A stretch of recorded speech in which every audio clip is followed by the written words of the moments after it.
Good evening. Welcome to Phantoms and Monsters Radio. Tonight, we're stepping into a category of encounters that do not sit comfortably inside the usual boxes.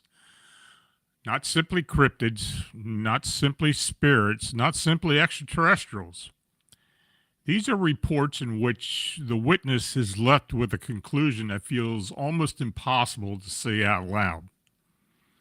The creature did not run, it did not hide, and it did not retreat into the brush or vanish into darkness. It just disappeared. As if reality opened, as if something stepped sideways, or as if a seam in the world was briefly separated. Now, over the years, witnesses have used different language. They've described shimmers. They've described silence. They've described shapes that form out of haze. They represent beings that move with purpose, then slip away as if our world is only a temporary corridor. Tonight, I'm sharing several examples of what many call interdimensional cryptids or ultra-terrestrials.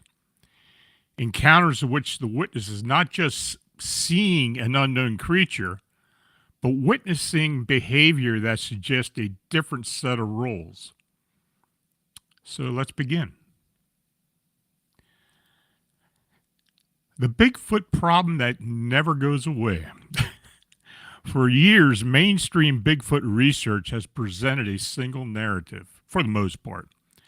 A large, undiscovered primate, flesh and blood, biological.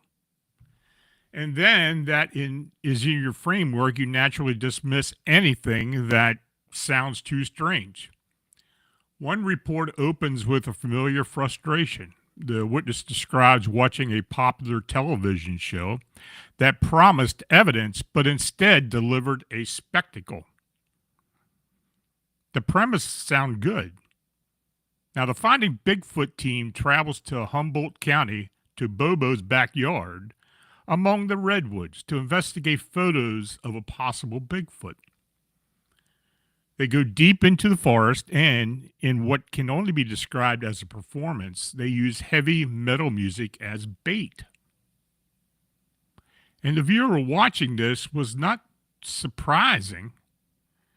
What bothered him was something else. He felt the team deliberately dismiss any sightings that suggested Bigfoot might be something other than a flesh and blood terrestrial being. He noted that in the public setting, a leading researcher specifically pointed out and discounted what he called the wild encounters. And this is where the problem begins. Whether you like the idea or not, those wild encounters are part of the record. They exist and they persist, and they're just not that rare. This witness asked the question directly: is it possible that ghostly creatures or cryptids roam our planet? Could they be residual energies of once living beasts? Could we be pursuing corporeal entities that slip in and out of our plane of existence? He then recalls a conversation with a veteran Sasquatch investigator in the Sierra Nevadas. And the investigator told him this: he watched one of these creatures walking away from him. The terrain offered no cover, no camouflage, no direction the creature could have taken without being seen. And then, without warning, it just simply vanished. No cave, no hole, no sound, no explanation, just gone.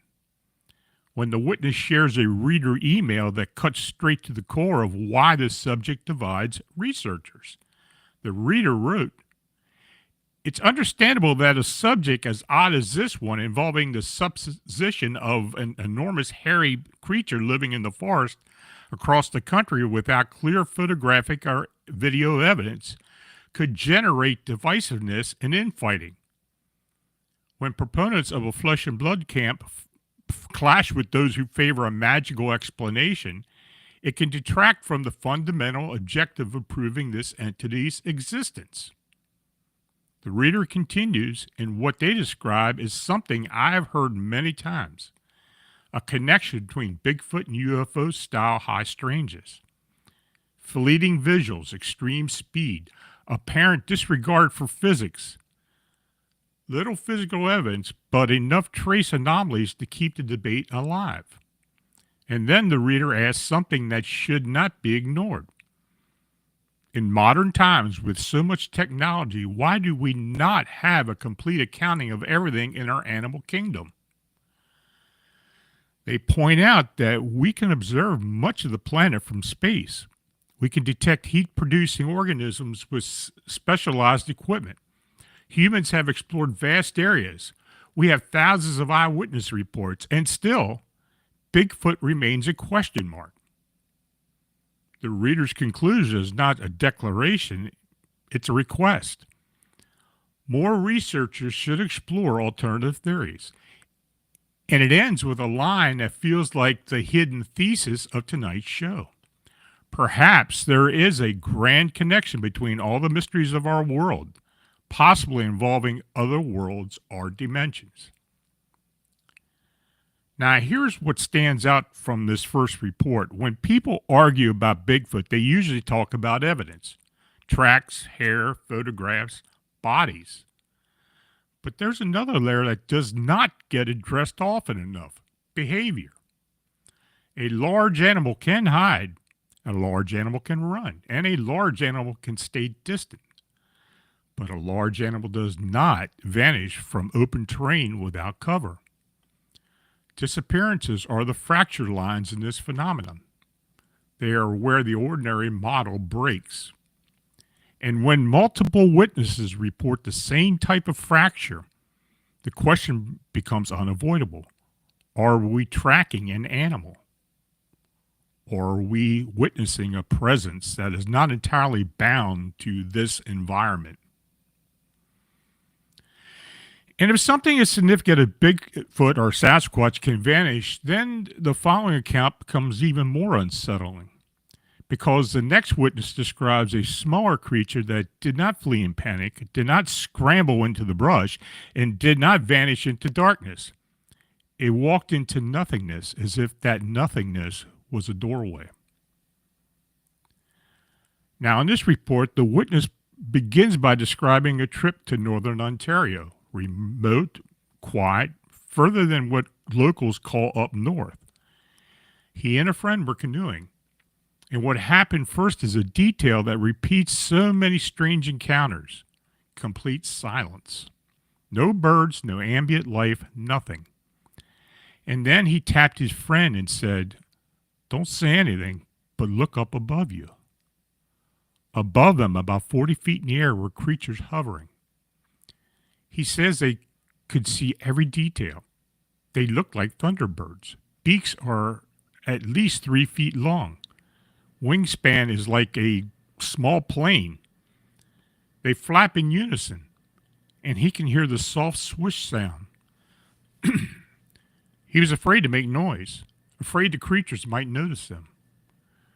The witness then explains that after seeing too many strange things, he bought an expensive video camera. But one night, he didn't bring it. He was driving home from a friend's house around 11:30 at night. No alcohol, just coffee. He saw what he thought was a child walking ahead on the right side of the country road. As he approached, he realized it was not a child. It was a small furry creature moving perfectly straight down the road, fur from head to toes, small ears.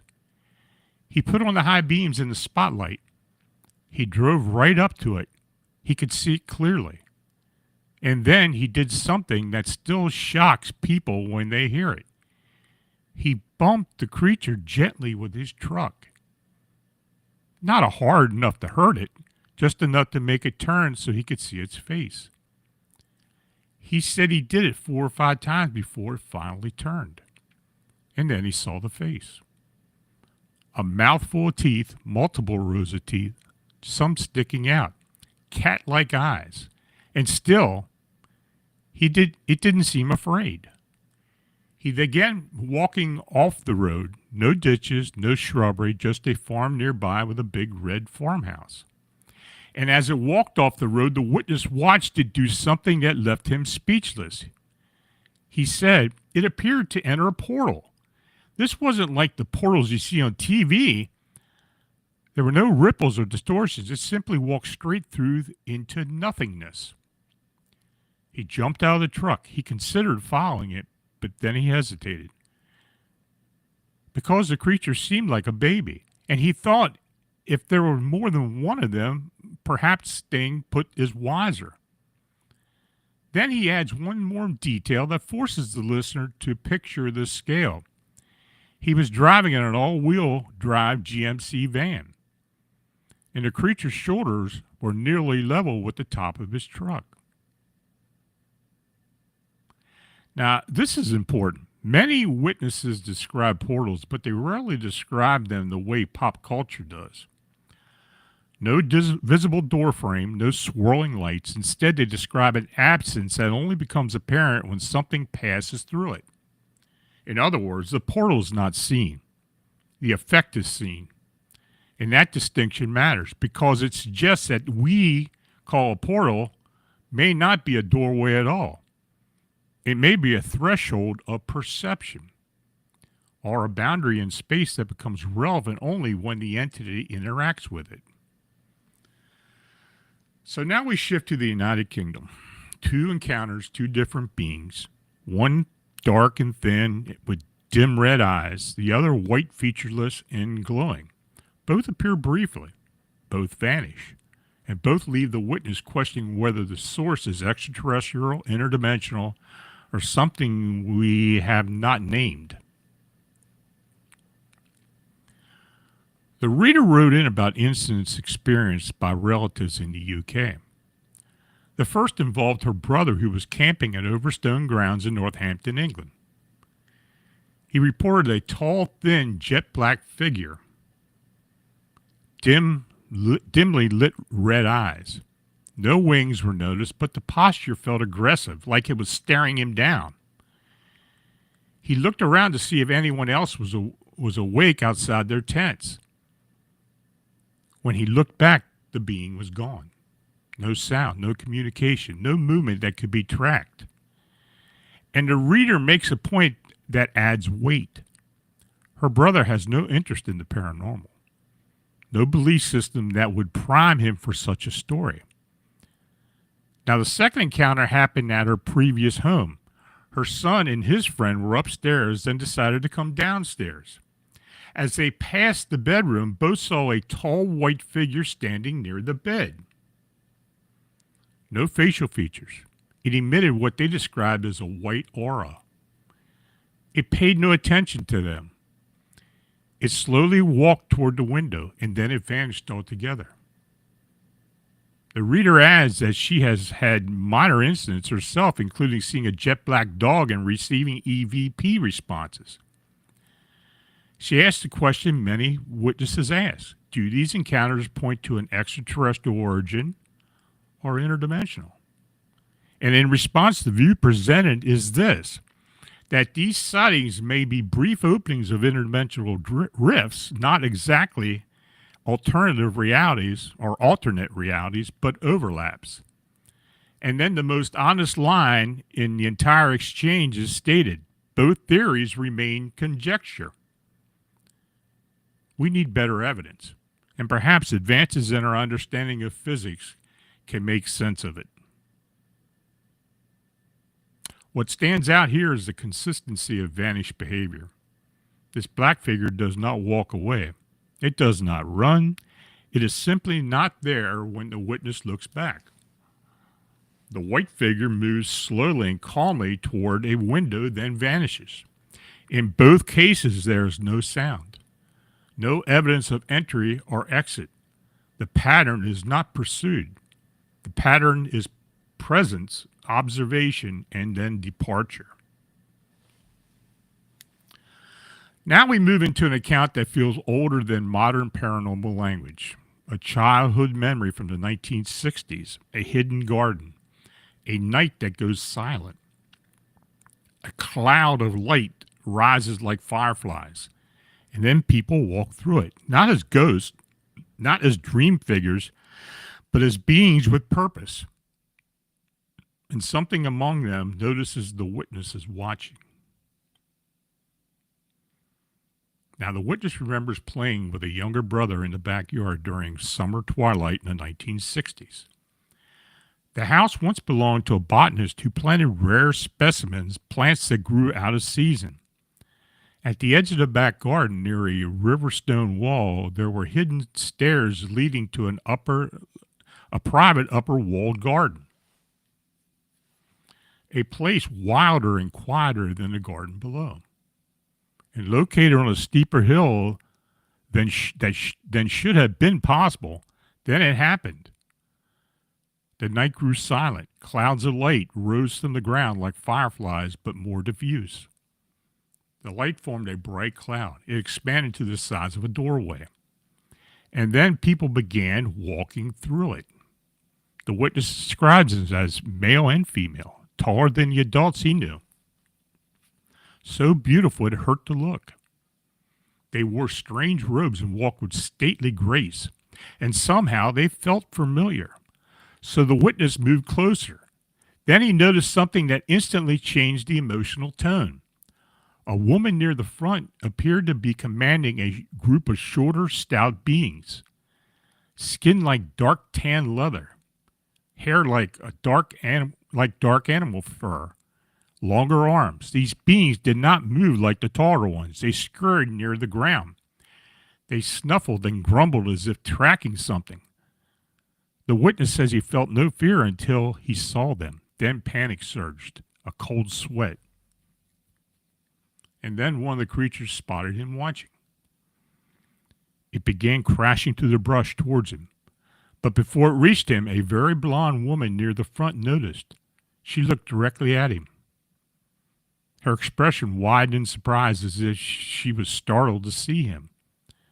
The witness sensed she communicated mentally with the creature. Then something happened that sounds symbolic but was described as literal. A slender golden cord materialized around the creature's neck. It complained and rejoined the others. Then the group entered another glowing door-like shape ahead and gradually faded into nothingness. The witness tried many times to see them again, to find any trace of a portal, but never did. And he concludes with a suspicion that echoes centuries of folklore, that fairies inhabit another dimension that occasionally overlaps our own. Now, this report includes multiple hallmarks of interdimensional overlap: environmental silence, light forms and opening, groups moving with purpose, and an apparent hierarchy. It also includes something rare. The witness felt recognized. The blonde woman looked directly at him with surprise, as if she did not expect to be seen. That detail appears in modern reports as well. Entities that seem startled when humans lock eyes with them, as if humans are not supposed to be aware. Now, from mythic doorway encounters, we move into something modern and personal. A witness who begins with a UFO sighting, then years later, I become immersed in idea that Sasquatch communicates telepathic and may be interdimensional. Then it experiences an energy surge. Then sees glowing figures at the tree line. Then watches one emerge from a tree and speak without speaking. Now, the witness begins with childhood memories of television, the kind that planted the idea that the world still held mysteries, In Search of with Leonard Nimoy, later replaced by Ancient Aliens. Then comes the first personal experiences. After a card game driving near the lower Catskills near Monticello, New York, he stops at a stop sign after crossing a bridge over the highway. Something caught his eye. He looked up and saw a UFO clearing the treetops, moving slowly at the height of the trees. He got out of his truck to watch it as it headed toward the highway he had crossed. Cars were going by. He felt they must have seen it. He had a thought, almost an impulse. Where are they going? Come back. He did not know about telepathy then, but later he wondered if it had heard him. Now, years pass. He marries, moves to Pulaski, New York in 2009. Then, in May of 2019, bored, he starts watching Sasquatch stories on YouTube. He finds a video titled Sasquatch Speaks. He plays it every day after work for 3 days. He hears the claim that Sasquatch will start communicating with people selectively based on spiritual vibration, respect for life, and telepathy. Then he turns off the TV and drives to Happy Valley in Parrish, New York. He drives more than a mile down a dirt road. He steps out of the car, and immediately he hears a howl close by. No wolf in sight, and he concludes that it's Sasquatch, possibly invisible and interdimensional.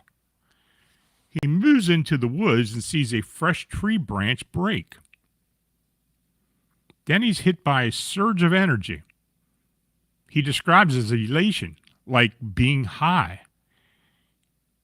So good, he starts singing. He goes home and feels the Sasquatch is still with him, so he communicates in his mind. Later that day, he comes upon an accident scene. Ambulances, a state trooper. A biker is being examined by EMTs with blood from the ear into a puddle on the road. And the witness remembers something from the video, that Sasquatch can help with healing, if asked. So he asks in his mind. He asks if Sasquatch will heal the injured man. And in the moment, the injured man questions whether to go to the hospital. The EMT says there's brain trauma. The witness thanks the Sasquatch. Later, the man heals quickly. Then, another day, the witness hears a knock on the window. Sees his wife on the phone. She didn't hear it. He steps outside. He looks toward the woods. And he sees Sasquatch figures at the tree line, glowing green. He describes them as space ghosts, the best comparison that he can find.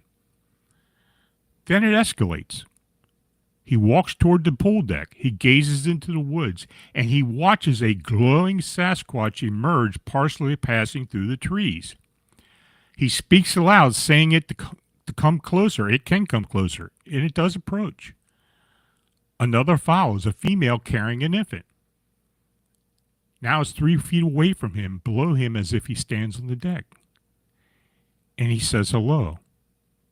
It continues the conversation.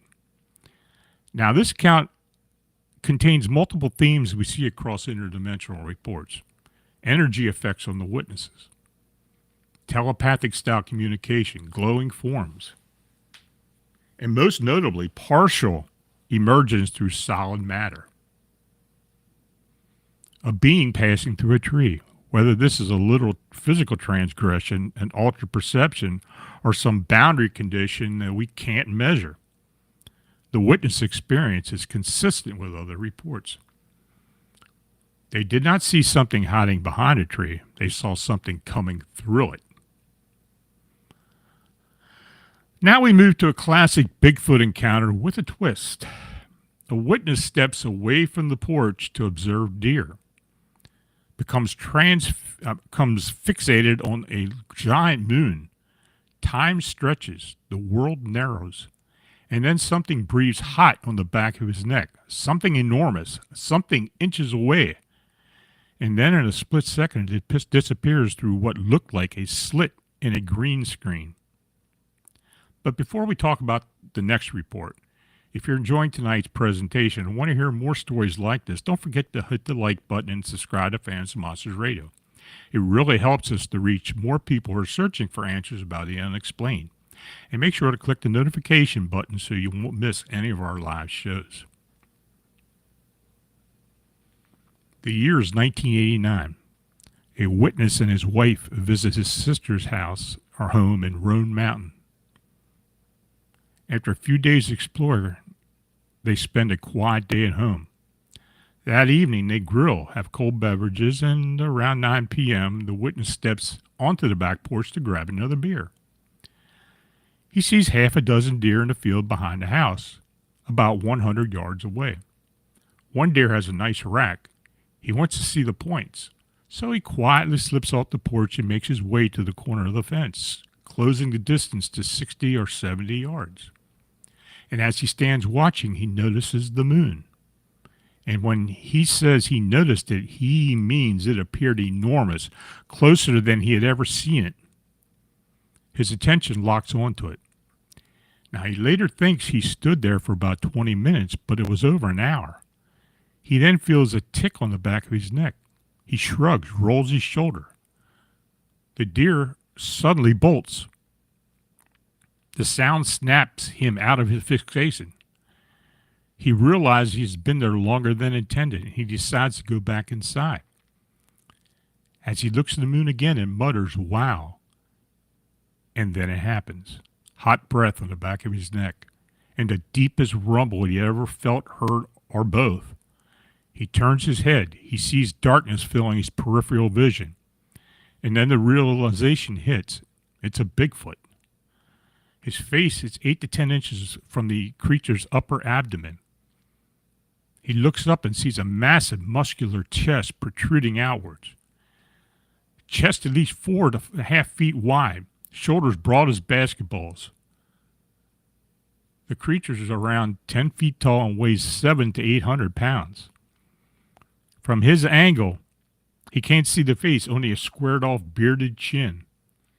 The arms are covered in long dark hair, 4 to 6 inches.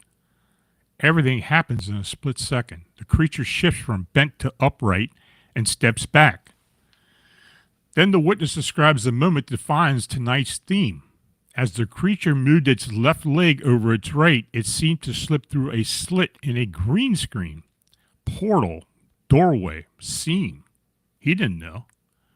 He only knew the enormous creature had disappeared instantly. No foul odor, just a faint musky smell like a horse. Now, this report contains a classic component observed in high strangeness cases: fixation, a narrowing of perception, time distortion, then sudden proximity contact, and then the impossible departure. The phrase "slit in a green screen" is crude but powerful because it captures what some witnesses try to describe: a seam, a boundary, a place where the world briefly behaves like a surface rather than a volume.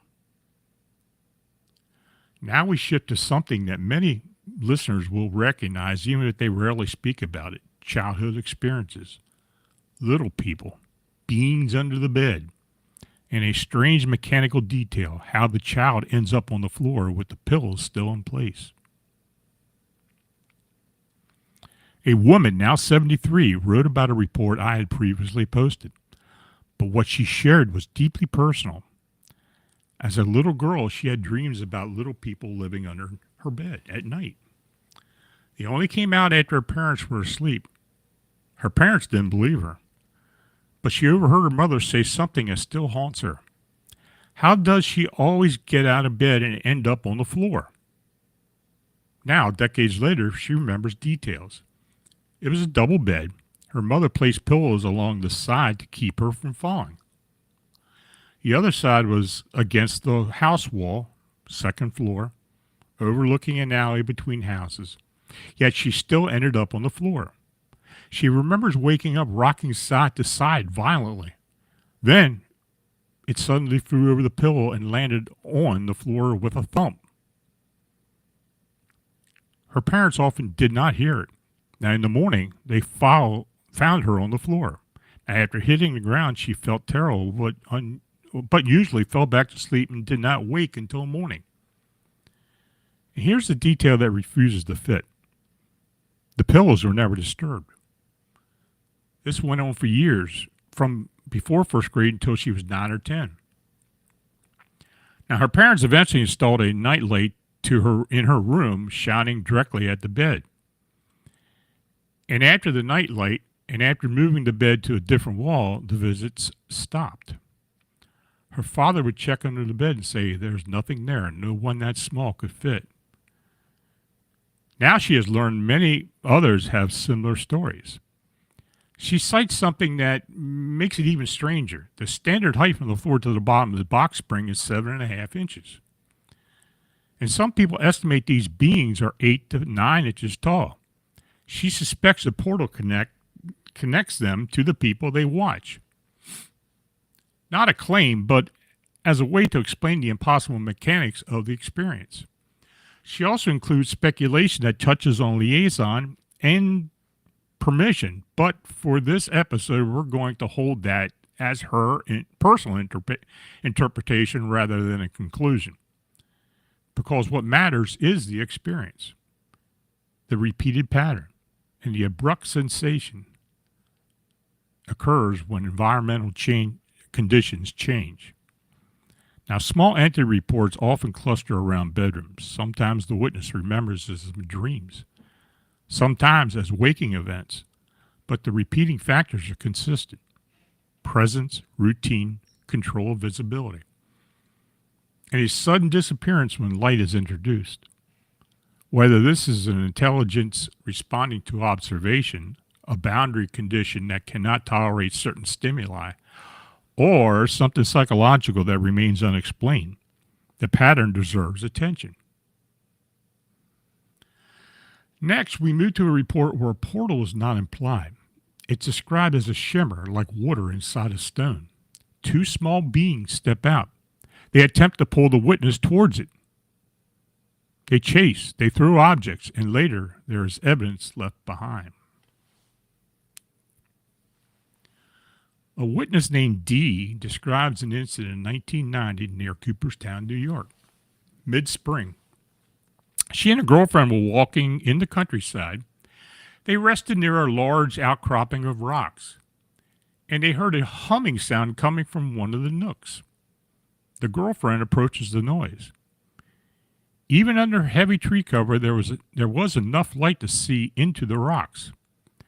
She said the sound was coming from inside one of the large boulders.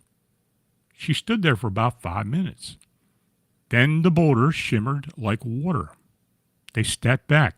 The shimmer grew. It turned greenish. And then suddenly 2 small beings emerged. These beings were about 3 foot tall. They wore green work overalls. Their faces and bodies resembled human children, but without adult characteristics. Long blonde hair, very dark, large, round eyes, hands with 4 distinct fingers, rough. The witness compares them to hobbits, though she admits it sounds crazy. Then comes the part that turns the encounter into a physical confrontation. The beings took each of them by the hand and began pulling them toward the rock.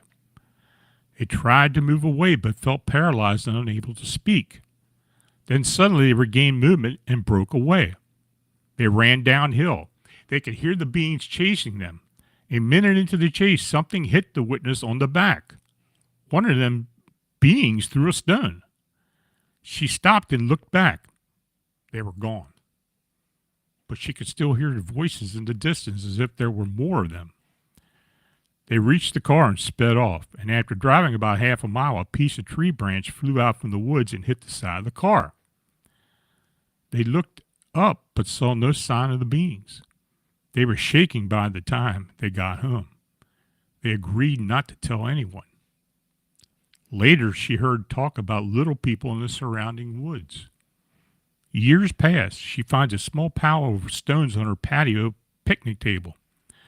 A muddy four-fingered handprint beside it. She moves away, but she still feels they know where she is. Then, just last week, leaving for work, she saw a reddish four-finger handprint on her windshield. On closer inspection, she realizes it's blood. That evening, she hears voices outside, looks up and sees something dart into the brush next door. She has no idea what is happening, but she insists she is not imagining it. And she asks the question, is it possible that little beings like this are living among us? Any ideas? Now, this report contains two features that separate it from many small accounts. First, the described portal behavior is visible, shimmering like water, turning green. Second, the beings behave with intent. They don't simply watch. They attempt to draw the witnesses toward the rocks. They chase. They throw objects. Later, there are signs left behind that feel like messages, piles of stone, and handprints. Whether those signs are proof, intimidation, marking, or something else, the witness interprets them as continued awareness. Now we end in Chicago, a place of streetlights, corridors, and cameras. A place where you would assume nothing like this can occur unnoticed. But the witnesses described something appearing on CCTV, then appearing in person, then vanishing in blue light. And when he goes back to the footage, there's nothing.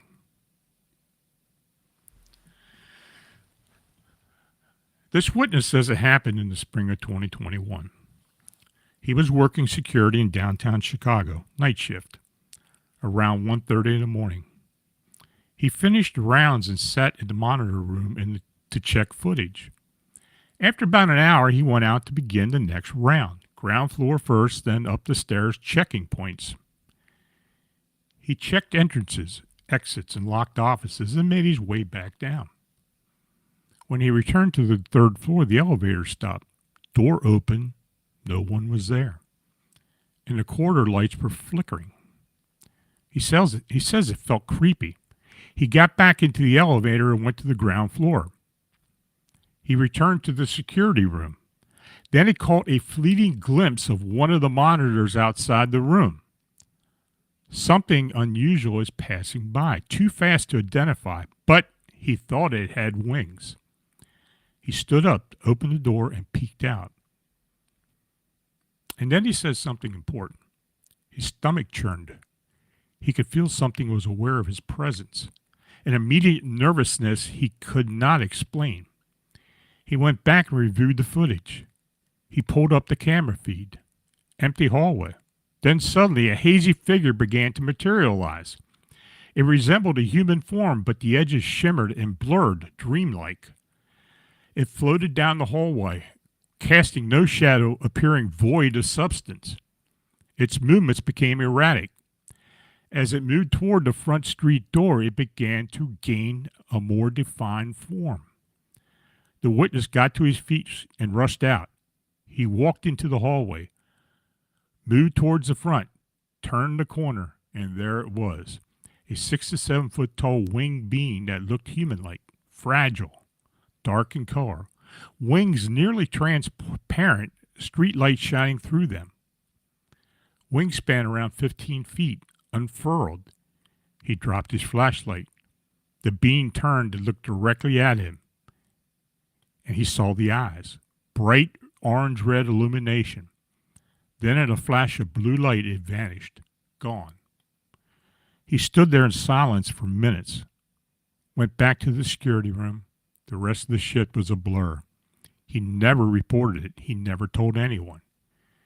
And here's why he became truly unsettled.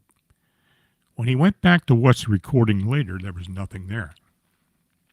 He insisted he did not erase it and had no way to do so. So 2 weeks later, he quit.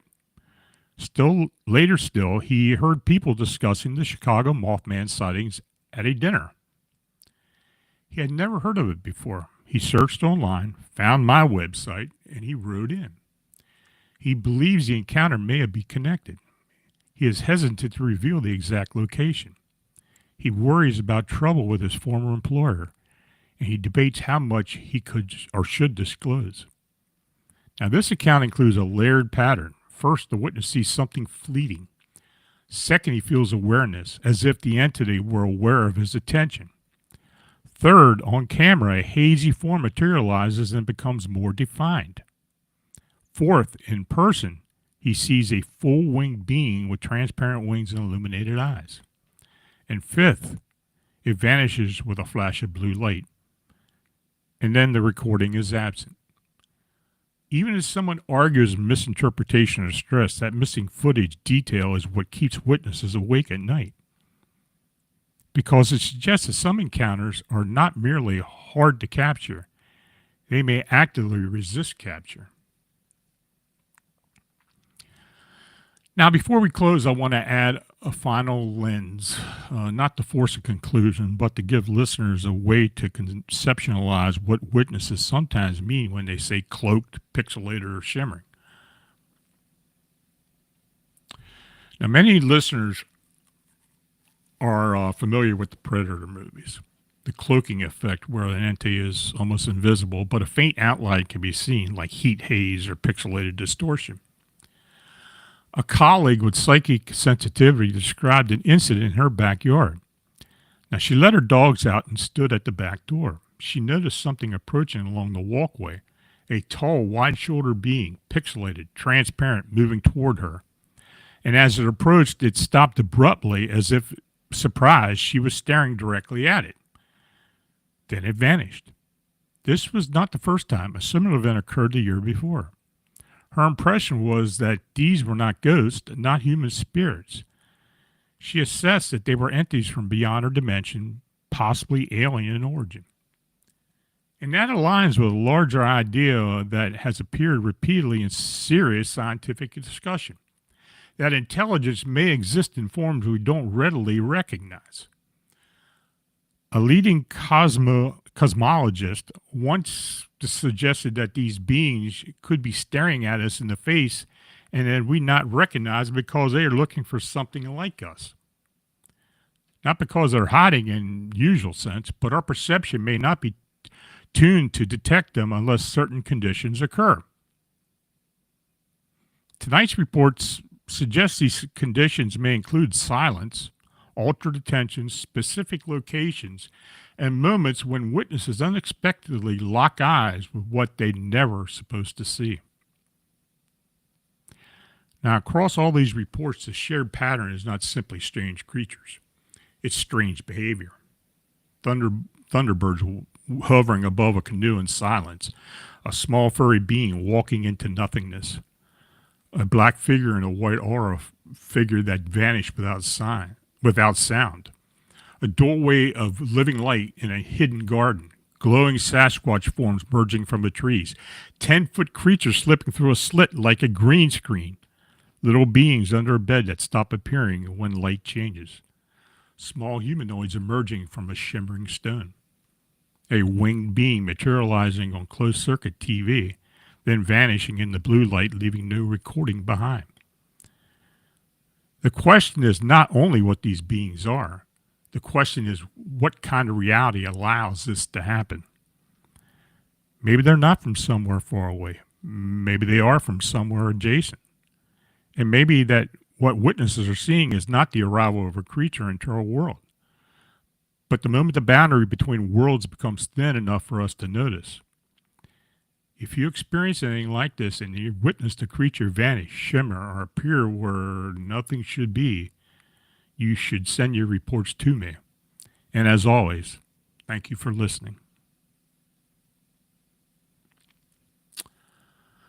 So let's go ahead and start the question and answer. Use all caps, please, and I'll do the best I can to answer these for you.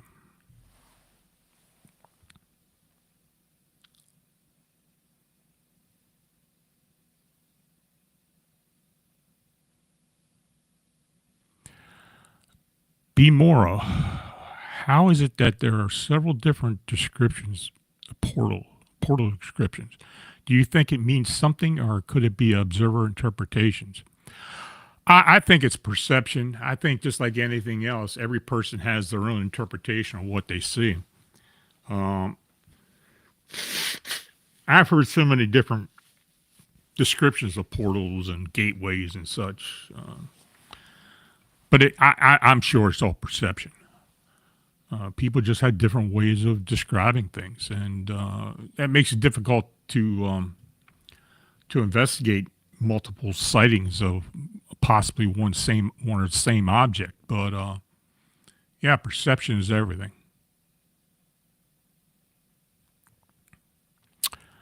Dagnammit, have you ever heard of a vampire when around people can cause something called a reality pocket, like manipulating time and space? I don't necessarily say a vampire, but I heard of people, even psychic vampires, that have what people call psychic vampires, experience something similar to that. I have never experienced that. Anything that, even if I have come close to it, it was during a remote view or some other type of session I was conducting. But as far as in my own consciousness, no, I've never experienced that. But I have talked to several people who have.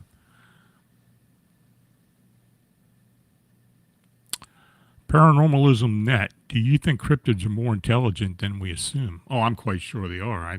Not only of high intelligence, but of supernatural abilities that they have the ability to actually do things that we can't explain. Now, does that make them more intelligent? Probably not, but I think that they do possess some type of degree of intelligence or perception that we don't have.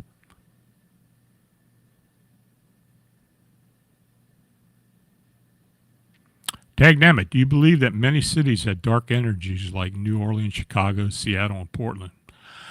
I think they may have pockets of dark energy. They have areas that do see a lot of strange things. People experience weird things in them. New Orleans, like you said, is probably one of the well-known here in the United States because of, the lore and everything that is involved with the many stories and the many perceptions that people have of vampires and voodoo and other things. And especially with all the cemeteries in that city. I mean, you can't go a block without running into a cemetery. I don't think it's specific. I think every major urban area has pockets of this different consciousness that causes people to either fear it or to experience different things.